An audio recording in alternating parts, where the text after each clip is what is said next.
बुद्धिमान व्यक्ति हर बात जोर से नहीं कहता, कभी कभी एक पहेली ही किसी का जीवन बचा देती है। पिछली कड़ी में हमने देखा कि दुर्योधन, शकुनी और पुरोचन ने मिलकर पांडवों को समाप्त करने की एक भयानक साजिश रची थी। वारणावत में एक ऐसा महल बनाया गया था जो बाहर से किसी स्वर्ग से कम नहीं दिखता था, लेकिन उसकी दीवारों में मौत छिपी हुई थी। जब पांडव वारणावत जाने के लिए रवाना होने लगे, तब महामंत्री विदुर युधिष्ठिर के पास पहुंचे। विदुर जानते थे कि अगर उन्होंने खुले शब्दों में साजिश का खुलासा किया तो दुर्योधन और उसके साथी सतर्क हो जाएंगे। इसलिए उन्होंने संकेतों और पहेलियों के माध्यम से युधिष्ठिर को चेतावनी दी। उन्होंने कहा, जो घर बहुत सुंदर दिखाई दे, जरूरी नहीं कि वह सुरक्षित भी हो। जब आग चारों तरफ से घेर ले तो समझदार व्यक्ति दरवाजा नहीं ढूंढता, वह धरती के नीचे रास्ता बना लेता है।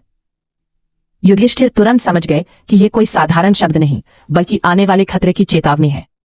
रथ धीरे धीरे हस्तिनापुर से वारणावत की ओर बढ़ गया। रास्ते भर भीम, अर्जुन, नकुल और सहदेव उत्साहित थे, लेकिन युधिष्ठिर के मन में विदुर के शब्द गूंज रहे थे। कुछ दिनों बाद पांडव वारणावत पहुंचे, जहां उनका भव्य स्वागत हुआ। पुरोचन स्वयं उन्हें उस विशेष महल में लेकर गया जो उनके लिए बनवाया गया था। महल बेहद सुंदर था, लेकिन जैसे ही युधिष्ठिर ने अंदर प्रवेश किया, उन्हें हवा में एक अजीब सी गंध महसूस हुई। लाख, घी, तेल और दूसरे ज्वलनशील पदार्थों की गंध ने उन्हें सब कुछ समझा दिया। उसी पल युधिष्ठिर को विदुर की चेतावनी याद आ गई। वो समझ गए कि यह महल रहने के लिए नहीं, बल्कि जलाकर उन्हें मारने के लिए बनाया गया है। लेकिन युधिष्ठिर ने अपने चेहरे पर कोई डर नहीं दिखाया। वो ऐसे मुस्कुराए जैसे उन्हें कुछ भी पता ना हो, क्योंकि कभी कभी दुश्मन को हराने का पहला कदम यही होता है, उसे यह विश्वास दिलाना कि उसकी चाल पूरी तरह सफल हो रही है।